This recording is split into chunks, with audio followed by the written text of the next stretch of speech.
OSHA doesn't care. They don't care how hard you work. They don't care that you're understaffed. They don't care that you don't have the resources you need. They don't care how good your intentions are. OSHA doesn't care. You see, as a safety manager, you can do 90% of things right and still fail an OSHA inspection. OSHA cares about documentation. They don't care about you. And what I mean by that is, as a safety manager, sometimes you feel like you're treading water to keep your head above water, but you don't have the right documentation. In this episode, I want to share with you the 5 types of documentation that you have to have. And this way, you'll be prepared if you get that knock on the door and have an unexpected OSHA audit. Let's jump in. Well, hey friend, my name is David Sawyer. I'm a safety coach. I help busy safety managers go from feeling overwhelmed to OSHA ready. I help you prevent accidents and avoid OSHA because no one should get hurt at work.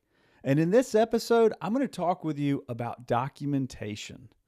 But before we get that far, let me make sure I've told you about my OSHA audit checklist. You see, if you go to my website, helpwithosha.com, you can access a free OSHA audit checklist. It's a great way to prepare your company for an unexpected OSHA audit. On that checklist, there's access to a video that walks you through step by step what you need to do to prepare your team for an OSHA audit. And if you're in the middle of an audit, it walks you through that also. It talks about what you need to do during the informal conference. And I also have a course that you can purchase that will show you everything you want to know about OSHA inspections. It's a great way to go from feeling unprepared to confident.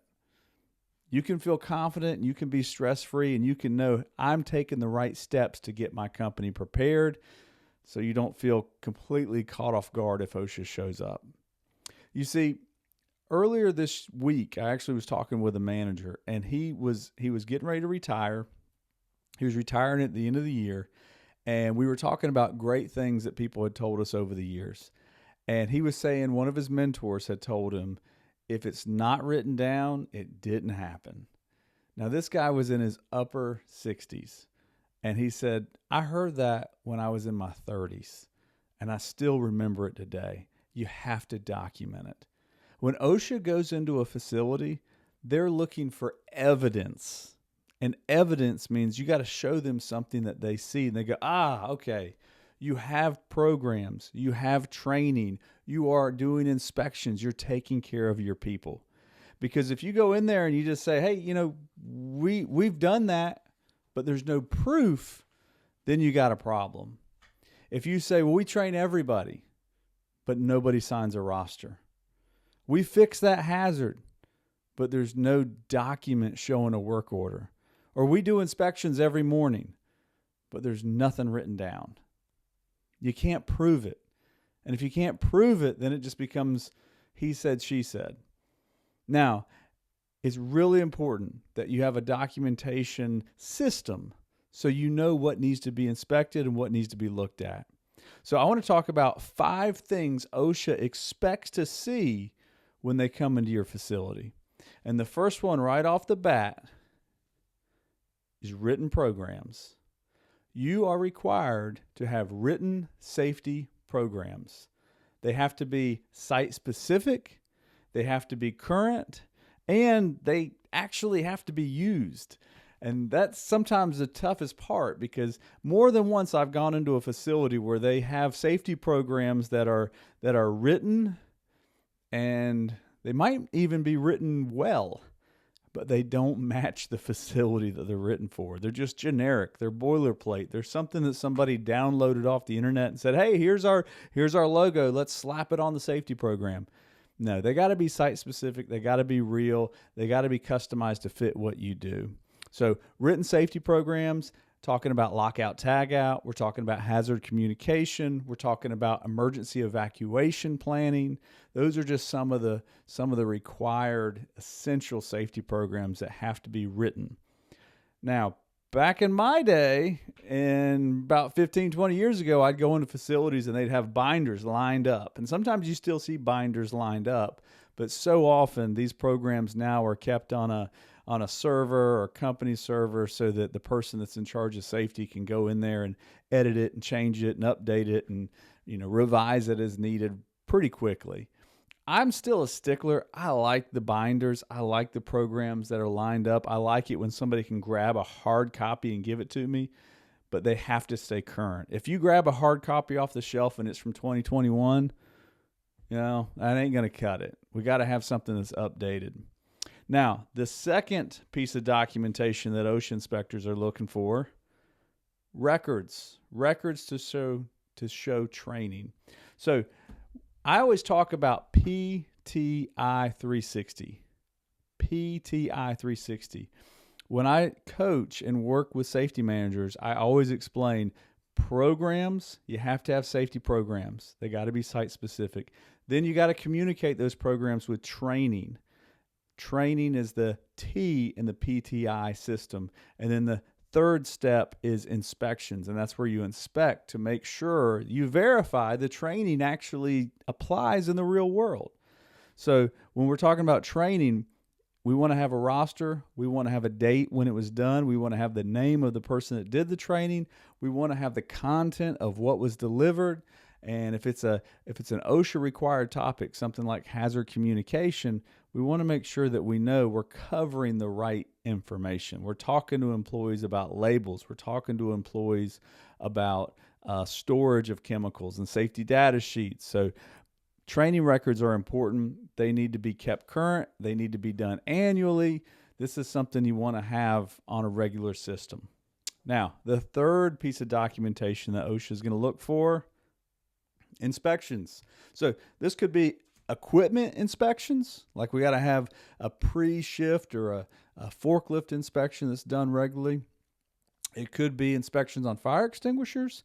It could be inspections on fall equipment, right? Fall harnesses and lanyards and things like that.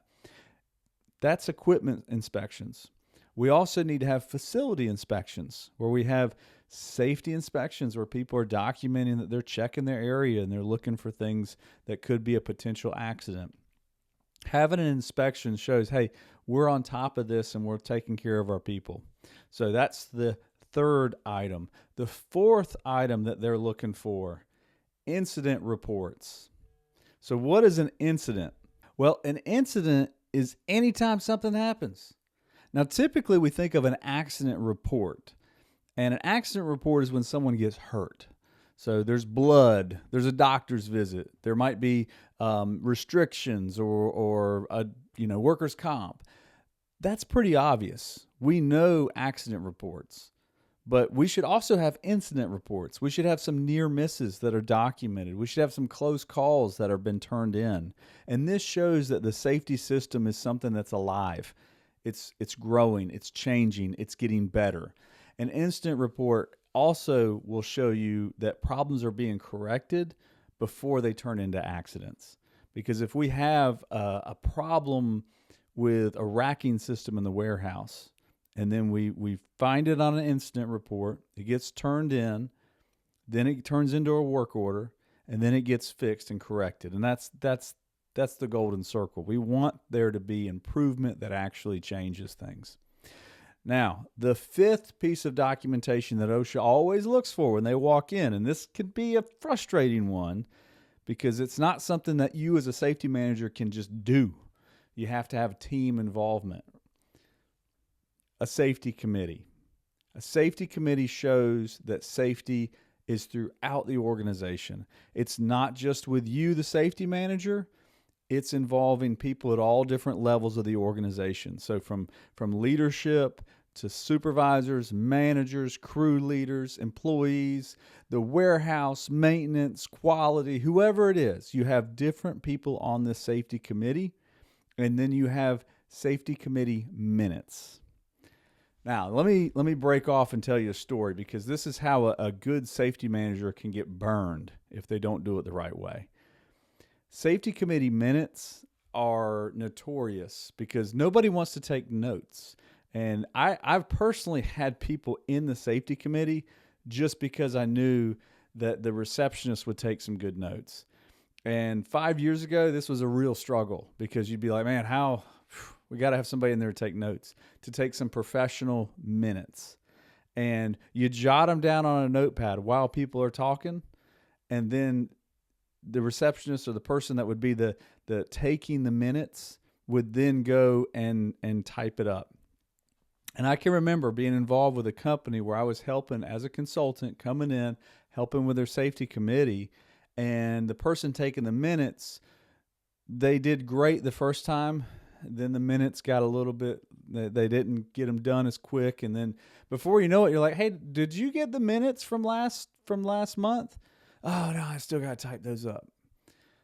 Well, when OSHA shows up, they want to see documentation. And so you might be able to show them on your app, on your Google Calendar. Hey, we had a safety committee last Thursday. On the 17th, we met and had a safety committee. But you better have some documentation. You better have some minutes that goes along with it. Here's the secret. This is a tip. This is a hack. If you will use one of those voice recorders, nowadays you can plug those minutes, take the recording that you have on your phone or off of a voice recorder or off your computer. And Microsoft Teams will do it now if you're doing a virtual meeting, but safety committee meetings are best done in person. So if you're recording it, then you can take that file that you recorded and you plug it into AI, and then it will produce safety committee minutes for you. Now, you still got to proofread them. You got to proofread them. You might even have to edit them to change some things around that don't quite make sense because it had some hallucinations. But that is a fantastic way that will save you a lot of time and headache having those safety committee meetings documented every single time. Now, you can prevent these headaches from happening. It's important that you start to see there needs to be a framework to safety. You got to have a system where you write the program, you train the program, you verify the program is working. You take that information and you store it. Let me share one more final story as we bring this to a close. Earlier this year, I had a company that I work with. They came to me and they said, hey, we just went through an audit, and it was a third-party audit or an outside audit that was done on behalf of Walmart. Now, Walmart can be really strict. They want their suppliers to be top-notch, and so their audits are stringent and they're tough, and they should be. They're Walmart. Well, this auditor that came in, they had safety meetings, safety trainings that were done weekly, and they had taken these trainings and they had taken the folder of trainings, right? So one of those folders is pretty thick for months and weeks of trainings, and they had scanned it in. Well, they had scanned it all into the system. And when the auditor got there, he said, I want to see your safety training on hot work. Well, it's in this file. It's scanned in, right? So you're going through the computer, looking through the PDFs, and the auditor goes, no, look. And I'm paraphrasing. I wasn't in the room, but this is the way it was explained to me. The auditor said, no, I want to see that stuff printed out. I'm going to sit at the desk, and I want to be able to go through paper by paper and look at it. And the manager that was helping with this, like, I'm sure he did that kind of whoop, like his eyes popped out, and he was like, we got to print all this stuff out because this is a lot of stuff that we got scanned in over the last 6 months. Well, yeah, you got to print it all out. He ended up printing out 2 or 3 reams of paper for these documents that were documented and then scanned into the system. Now, the reason I share this story is because nowadays everyone's going paperless, go paperless, go paperless, go paperless. And then you run into something like this where they go, no, I want to see the paper. I want the paper in front of me. And I talked with the manager the next week, and he's like, look, Dave, we got through that audit, but I learned something. I'm going to have a file cabinet in that other office, and every single training that we do, the hard copy's going in that file cabinet. We're going to scan it in the following year, because he was looking at everything from the current year, but all the previous years, that was already scanned in, and he didn't want to see any of that stuff. So he said, look, we're going to start keeping hard copies of the current year, and we're going to scan in the old stuff. But we are not going through that again. I'm not going to be pulling my hair out trying to print out reams of training documentation. Again, the reason I share that with you, they had the documentation, but they didn't have an easy way to access it. As a safety manager, make sure you can put your hands on this information. So as a quick recap, we need to be able to put our hands on safety programs. We need to put our hands on training documentation. We need to put our hands on inspections. We need to put our hands on incident reports, accident reports. We need to put our hands on safety committee minutes. These are things we should be able to grab. Make sure you can do that. All right, guys, thanks for sticking around with me. I really appreciate being able to share this with you. Remember, OSHA doesn't care. They don't care how stressed out you are. They don't care how hard you work. They care about documentation. And you can care enough to protect yourself. So make sure you're taking care of the documentation. As we move into a new year, have a plan. If you need a plan, please reach out to me. I'll be glad to help any way I can. Leave a comment down below. We want to do everything we can to keep the people we work with safe so that no one gets hurt at work.